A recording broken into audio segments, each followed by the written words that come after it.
Today we're going to do a scratch repair on a Mercedes. As you can hear, my nail gets stuck in it. It doesn't look very deep, but it is quite deep. It's also in a very difficult spot.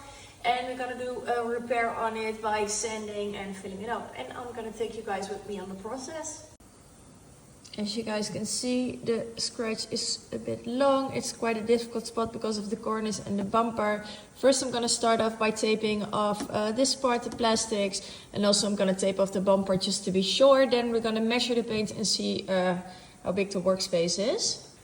I use a very simple paint depth gauge. I also have the one that shows the paint depth on my phone, but I can't film on my phone and show the result on my phone. That's why I use this one to show you guys the paint depth of the scratch. Let's hope it's thick enough. It's 110. You can already tell it's original paint from Mercedes, 104.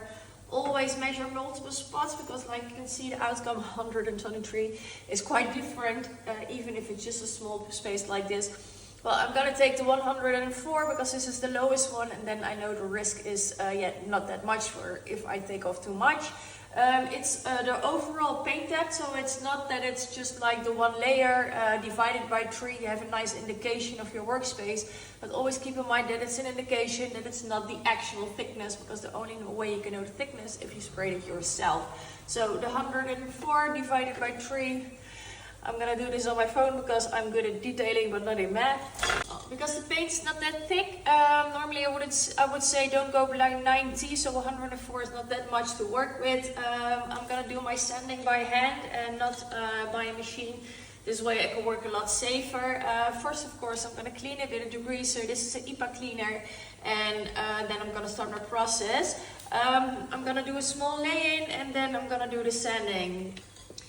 Normally I would use a touch-up pen. A touch-up pen has a really small and nice needle at the end of it, and this can make you a really small lay-in.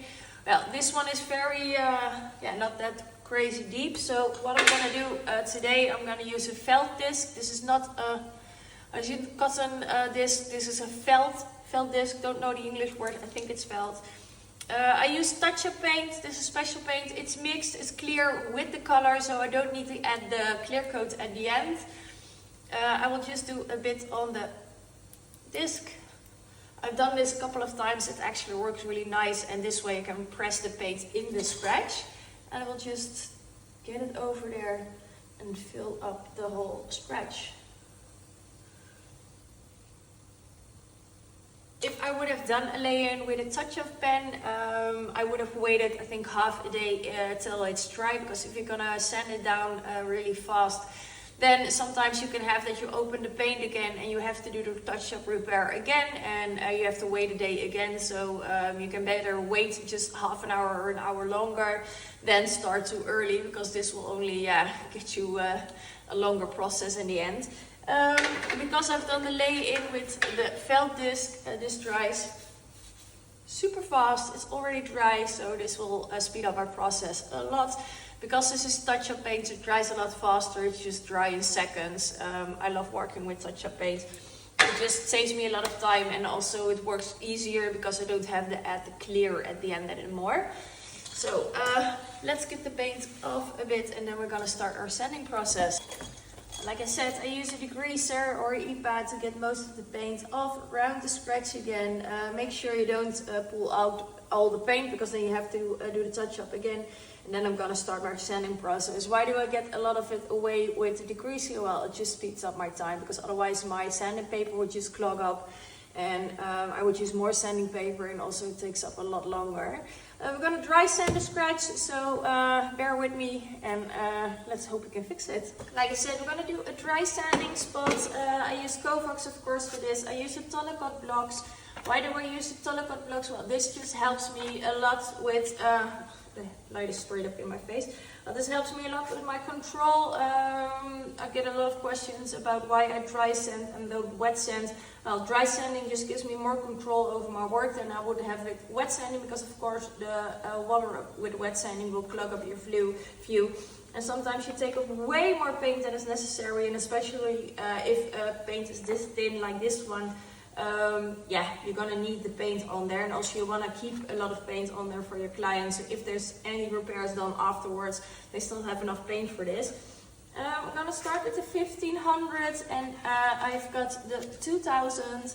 I use this on the Tollekot block. One side is the 1500 and one side is the 2000. This is easy, so I can rotate it, and it just like, yeah, it's just easy to work with. So I really love this. Been using Kovacs for a very long time, and yeah, I just love it. First I'm gonna do with the 1500 a small sanding spot, because every step you go up you make a bigger sanding spot. Why you make a bigger sanding spot? Well, the most hard thing to polish back are the edges from the previous sanding step. So by making the 1500 small and then the 2000 a bit bigger, and of course afterwards we're gonna do the 3000, that's gonna be a bit bigger. You're gonna keep it a bit like smaller to work with, because you don't want just like this sanded for just this small of a scratch. So let's start with the sanding. It is really hard to video, but as you can see, the scratch was really deep here, and my paint is still nice stuck in there. And also here, it's really hard to see, but the paint is still stuck in there. And yeah, this is my first step at the 1500. I'm not gonna do much sanding because of course the paint is not that thick and I want to work safe. Next step is the 2000. We're gonna do a bigger sanding spot and really dull down those edges of the previous step, and this way you can also nicely sand in the middle and scratch a bit further. Always be careful with what you're doing. You're working in microns. Microns are smaller than microns, millimeters, sorry, and it's just like a really small working space. And even if it's Mercedes, nowadays they spray really thin. So you're gonna have to be very careful with what you're doing. So for me, this was actually how much I'm gonna take off with the 2000. It's just, I know 104 microns is just really small, and I rather have a bit of the scar in there and not gone through the paint than remove it completely and maybe make the mistake of going through the paint. So sometimes it's better to not take it all off and just leave a small scar in there. Mostly they're not visible with the normal eye, and your client will be very happy because and you took the scratch out almost 90%, and you left enough paint on the car, so that's really a plus size, a plus bonus. Sorry, English. So for the next step, I'm going to use the Biflex sponge. This is a softer backing.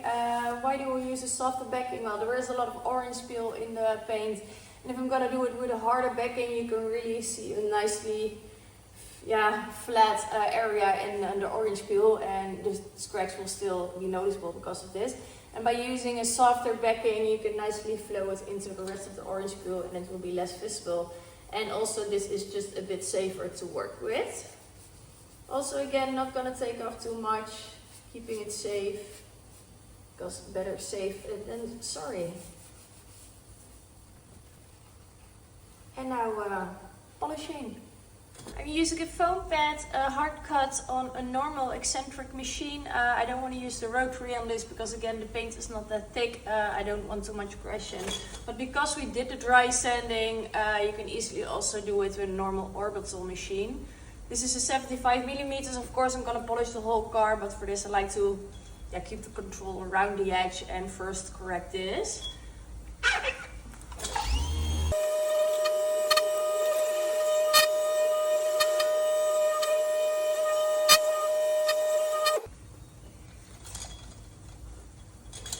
Some parts of the scratch are a bit too deep and I'm not gonna completely get it out. I do still want to do a touch up here and here and here to fill it up a small bit again, and then I think for 90% the scratch will not be visible anymore and your client will be very happy. Of course I've got a really big light on here. You're never gonna drive with a light, and even in the sun you're not gonna see a scratch like this again. I also get sometimes questions, do the scratches reappear after a while? No, they won't reappear after a while because you actually sanded off the clear coat that the scratch is in. So if you have the problem that your scratches are appearing after a long while, you're gonna have to take a closer look on the products you're using. I use products from ADBL. They are only water-based products, there are no oil in there, and if the scratch reappears after a while, it means you've got oil in your polishing products. So then take a closer look at ADBL, because those products are amazing to work with, and yeah, they will just save your work also, because your client won't come back after a while. I hope you learned something from this. I will also do the small touch-up and then show you guys the result in the end. And if you've got any questions, don't hesitate to ask me, and stay tuned for more videos.